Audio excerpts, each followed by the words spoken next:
Hey, Apophis here for another Elden Ring build video. This is a Faith build with 30 Faith. It's actually a respec my Frostbleed build. I'm using a Banished Knight's Halberd with the Flame Art infusion to scale on Faith. So that'll do fire damage. We're using Flame Strike as our primary weapon art. And we're using Golden Vow and Black Flame Protection. So I just flashed a couple of stats there. So with Golden Vow and the Wondrous Flask activated, I have 590 AR, and with the weapon art's own buff, I have 680 AR. That is a lot for very little investment. Also note that the Banished Knight Halberd only uses like 14 strength and 13 dex. So Vagabond starts like nearly perfect for it. Or maybe it's 14-12. And the talismans are your standard health, Erdtree, poise, and skill damage.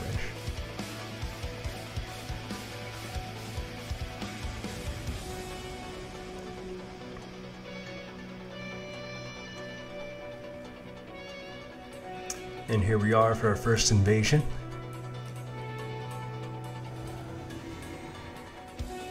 I think this guy was actually waiting for invaders. I mean, I don't see any co-oppers with them, so he must use Tanner's Tongue. I admire the honor.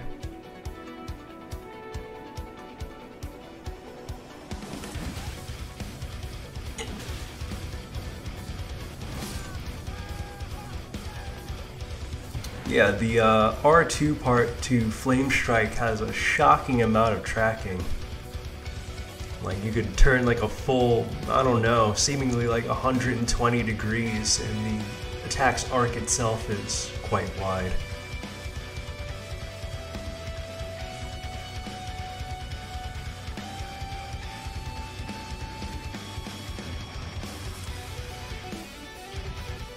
Oh, and I believe the track in the background is from Street Fighter V. It's the Ring of Pride.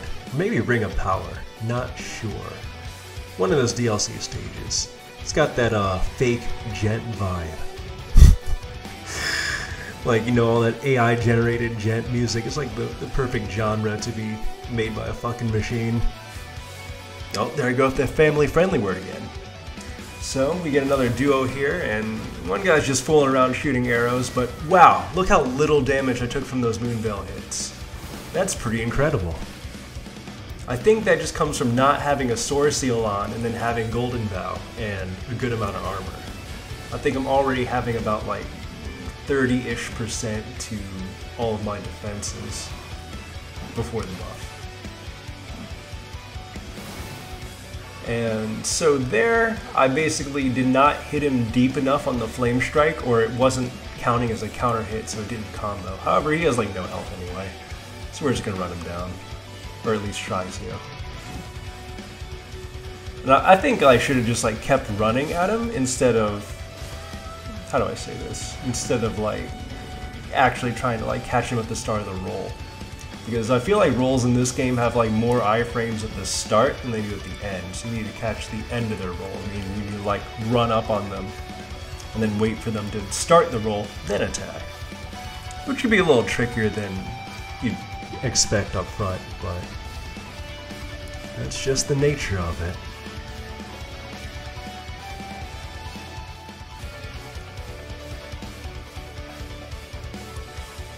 Oh, and I have 2 coated swords plus 6 as my sidearm. I wish I could get more use out of them, but I think that I would need a lot higher faith to actually see any notable amount of damage out of them. So you're not going to see me using them a ton in most of these fights. Oh, roll caught him with the halberd, and Tree Sentinel gets the double kill. I guess that's teamwork, baby.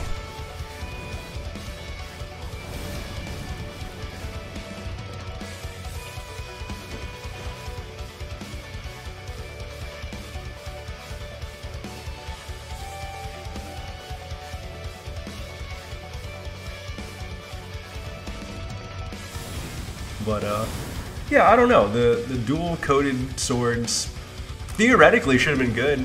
I mean, I like the dual straight sword moveset. It looks cool. The run attack leaves a lot to be desired, though. The backstep attack's pretty good.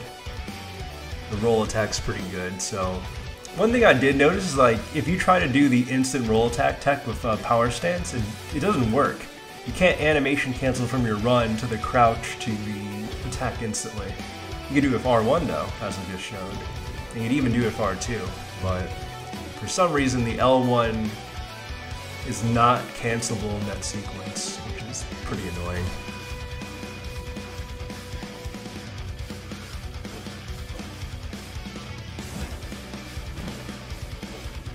But yeah, the idea behind having the coded sword on my offhand is that I can cover my weak side if someone decided to try to get to my left side. But Flame Strike already does that, so it was kind of redundant. I'm not gonna lie.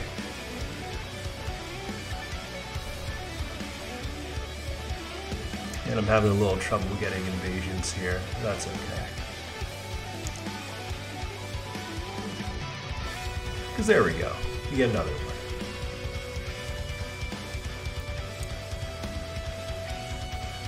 And if anyone sees this and makes a comment, make sure to tell me which invasion areas are better for like level 70. I feel like this is like the best one, but there's got to be some other spots I could hit 70, like somewhere in Caelid or some sort of dungeon everyone's forced to do.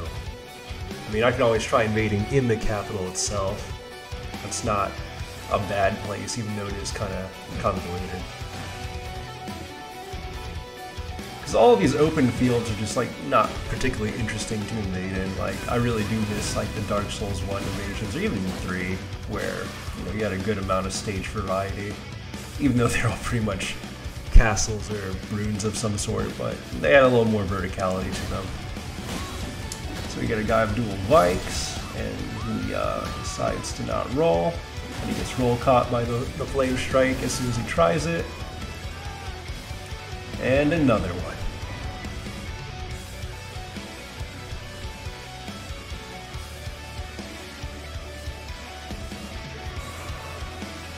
Yeah, I think that the Flame Strike combo by itself is probably doing somewhere around like 900 to 1,000, but if they're already getting hit by an attack then roll caught, then total damage is probably closer to like 1.4.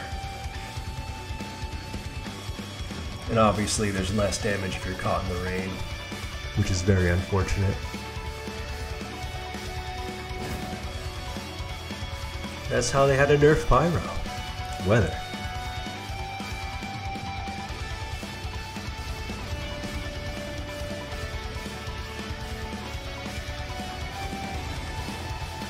And here we get a good demonstration of just how ridiculously durable this build is. So I've double buffed again. Make sure, well, not yet, but now I have Black Flame Protection. And by the way, I'm using the Infinite FP Flask just so I don't have to pop more blue pots to buff up, because I don't have enough MP to actually cast both of my buffs without drinking a pot.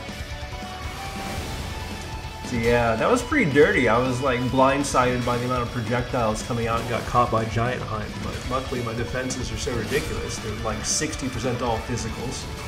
And right there, I was actually using block during my running attacks to cancel my animation, so I made sure I was able to instant running attack again. And he panic rolled every time, so it caught him every time, which was great.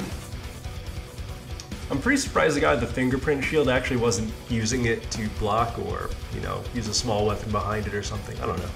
Not sure where he had it. But they did have very little vigor. That was quite the vigor check.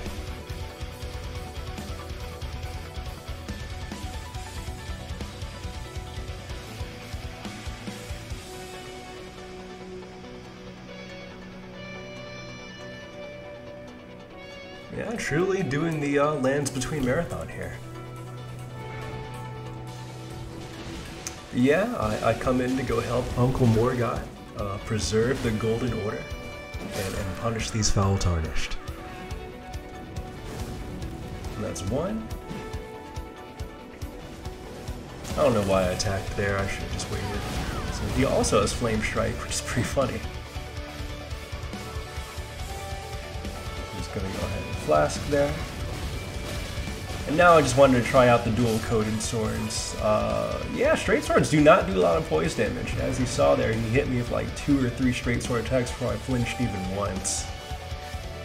And the coated swords were not doing a lot of damage. That was actually pretty disappointing.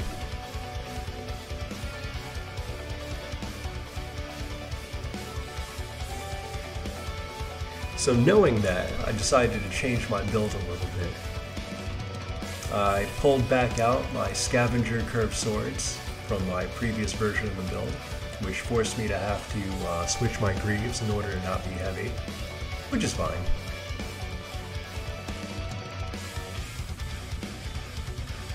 So that gives me a powerful status option as well as the double curved sword moveset, which is very fun, actually. I'm kind of interested to see, like, if there's some other sort of setup I could use with those, like maybe put both of them on Frost instead. But I don't know, having Seppuku on the offhand one lets me inflict both statuses very quickly, especially at this level. Maybe at like a high level, you would want a more dedicated build, but at like level 70, you could inflict it without any arcane, like fairly easily. And sorry about the jump cut there, I just had a couple like missed connections when I tried switching areas. But this is an interesting little fight. So, looks like his Phantom's connection bombs out, or he just actually left on purpose, I'm not really sure. But that's fine. So he's got Bubble, pop the Bubble, get the Roll Catch, he's almost dead. I mistimed that again. So just for science, to try to see if you could hit him when he was done with the Bloody Halise art. And you can hit them, your weapon just needs to be fast enough, so the double falchion moveset's good enough.